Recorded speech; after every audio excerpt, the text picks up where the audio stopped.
These are football players getting caught cheating.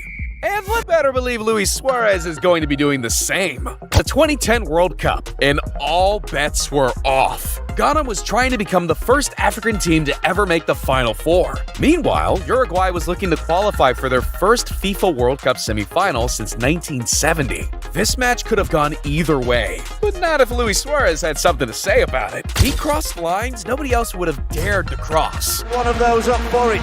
It's going to get the flick in. And Muslera. Oh, cleared on the line. And cleared on the line a second. Dang, Suarez just intervened with fate. Suarez felt bad, right? Wrong. I don't say apologize about that because I take the handball, the Ghana player miss a penalty, not me. But he's not the only one to go off the deep end, because imagine cheating with a smile on your face. See, few people enjoy cheating as much as David Luiz. With Chelsea leading Manchester United 1-0, Luiz wanted to put the nail in the coffin. However, it didn't matter how. He just wanted to get the job done. David Luiz to start with. Just kicks him after the ball has gone right in front of Sean Massey. He's smiling, David Luiz. First the flop, then the laugh?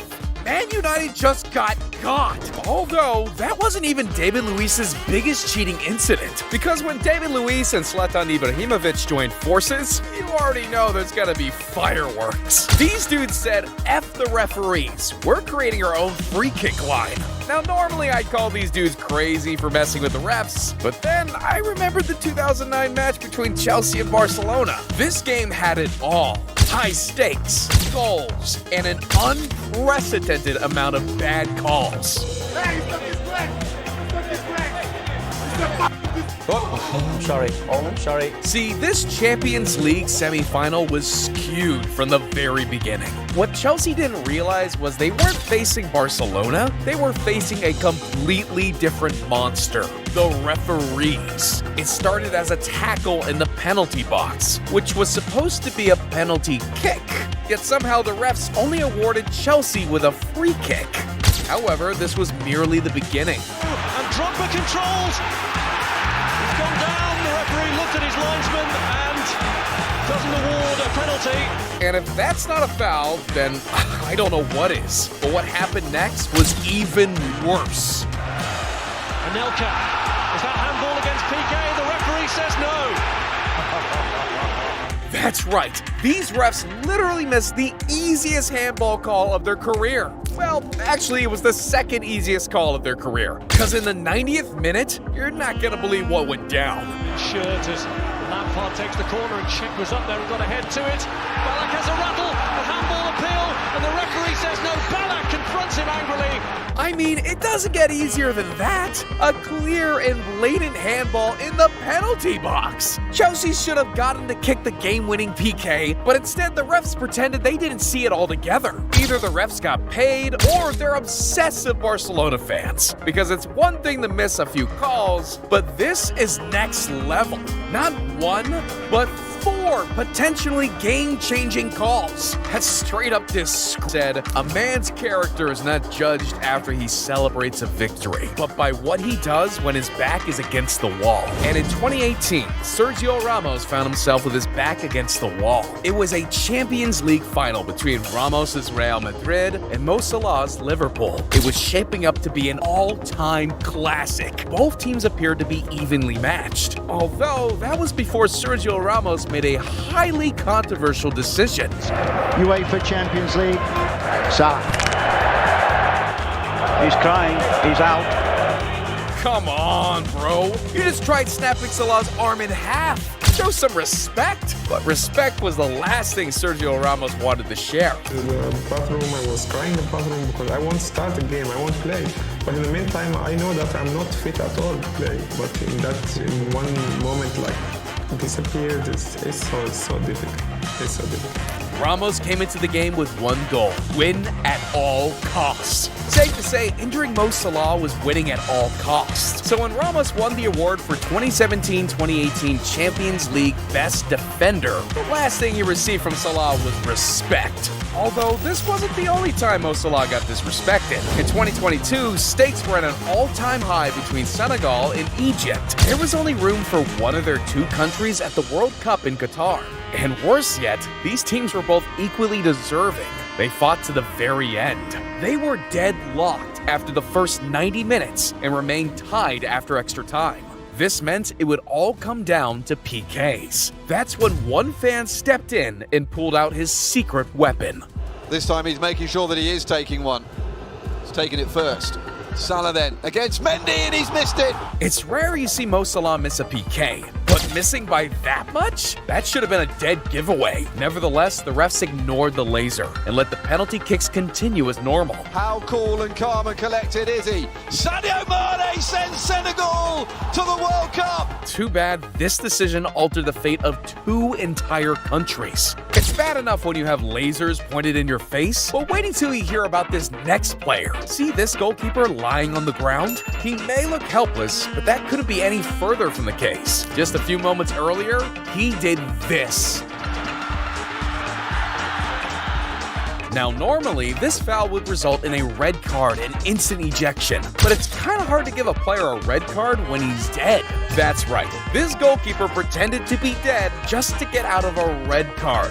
There's just one problem: you can't play dead forever. So eventually this goalkeeper was forced to abandon his plan and accept his fate. It's crazy to think one player would risk it all to stay in the game. But it's a lot crazier when you fake your own death. His name is Robert Rojas, and in 1989, he played goalkeeper for the Chile national team. More specifically, Chile had a chance to qualify for the World Cup, but first they needed to get through Brazil in the Maracana, win, and make the World Cup. Lose, and their World Cup dream is over. When Brazil went up 1-0, fans witnessed something unprecedented.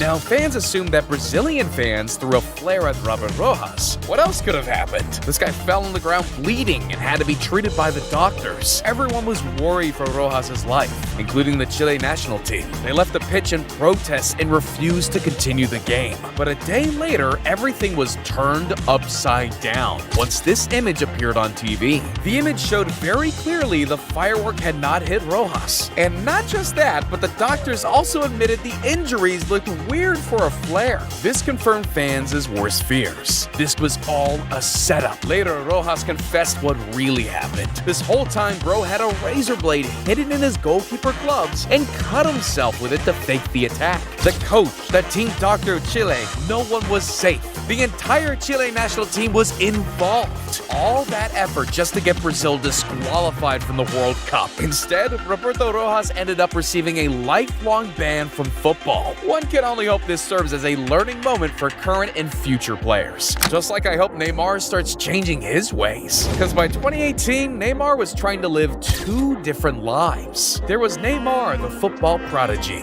And then there was Neymar, the world-famous actor. But it wasn't until the 2018 World Cup when he pulled off his biggest acting stunt yet.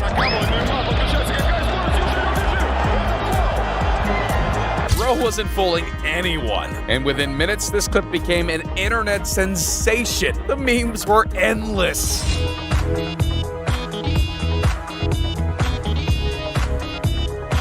We already knew Neymar was a flopper, but no one saw this coming. Well, actually, I lied. Before the World Cup even started, KFC saw it coming from a mile away.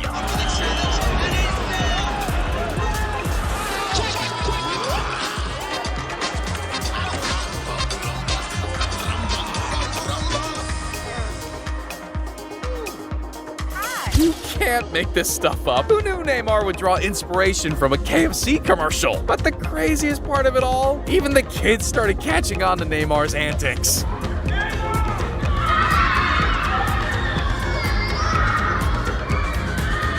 Forget the gritty and the dab. There's a new move in town, the Neymar roll. However, flopping has nothing on what Ivan Toney tried to get away with. The Brentford striker hasn't played a game of soccer since May 6, 2013. But if there's one thing athletes shouldn't do, it's this. Ivan Toney made 13 bets on his own team to lose 7 different matches between August 2017 and March 2018. Toney was not in the squad or eligible to play in any of those matches. Now, psychiatry expert Dr. Philip Hopley, who was part of the investigation, said Toney had a clear history of gambling addiction. Man, this dude bet against his own team. That's how you know your team sucks. But he didn't just bet a total of 13 times. He pushed his luck time and time again. The Brentford striker Ivan Toney has been charged by the FA with misconduct in relation to alleged breaches of the FA's betting rules. It's alleged that he breached the rules 232 times. Hold up, 232 breaches? My man is a certified gambling addict. And you know, the Football Association wasn't going to let him off easy, so they suspended him for 8 whole months. But Toney wants to let the fans know this isn't who he is. He'll be back better than ever. They're painting me this certain picture like of me, which is fair enough. They can go off what they want to see, but people that know me know how I am and know what I'm about. And the fact is, like you said, majority of football teams now are sponsored by gambling companies. Yeah. So it's kind of like, wait it up. Like if that's the rules. Don't be betting. Yeah, you shouldn't be betting. But for people that need help, there should be more around that to stop them from leading towards that direction. Well, time will tell if Toney can stay away from betting on soccer games. In the meantime, he'll have to settle for the slot machine. But while Ivan Toney makes his just how far is he willing to go? And it wouldn't take long to find out. Domme overtreding. En dan hebben Suarez en Bakalla nog met elkaar aan de... Wow, I'll be damned. Suarez puts the eat and cheat. You'd think this one experience would be enough? Who needs to taste humans when you can eat hamburgers and gourmet steaks? However, 3 years later, something crazy happened. He's sunk his teeth in there, has he? That's what it looks like, anyway. At this point, I'm starting to question whether Suarez is a human or a vampire. That question would be answered soon enough. It was the 2014 World Cup, 4 years after Suarez's handball against Ghana. And this time, he had yet another trick up his sleeve. He headbutted him there, didn't he? Luis Suarez appeared to move his head. He might have bit him as well. Not once, not twice, but 3 times? Surely there's gotta be an explanation. Yo después que lo hice yo me di cuenta enseguida. Hacemos el gol a los minutos, creo. A los 10 minutos creo hacemos el gol de Godín. Entro al vestuario y lo primero que hago fue hablar con mi mujer que estaba ahí con los nenes y todo. Y me preguntó qué había hecho y obviamente que yo siempre desde el principio no quería aceptar la realidad, negando, llorando todo y bueno, la verdad que fue un momento muy dolorido para mí. However, here's what fans really wanted to know. Did Suarez apologize? Of course not. He behaves in a cunning way, and FIFA allows him to do so because they need the champions to play. They don't have the courage to make the right decisions. How's my man gonna bite another player and turn the other cheek? That's when FIFA decided they've seen enough. Luis Suarez is suspended for 9 matches and banned for 4 months from any football-related activity. Even his own fans agreed a punishment was necessary. I think that has to be an exemplary punishment, and he has to be suspended for the rest of the World Cup, so no one can do this anymore. This is football. You don't bite. And if your home country is turning against you, that's how you know you've gone. Otherwise, Suarez is gonna bite your favorite player next.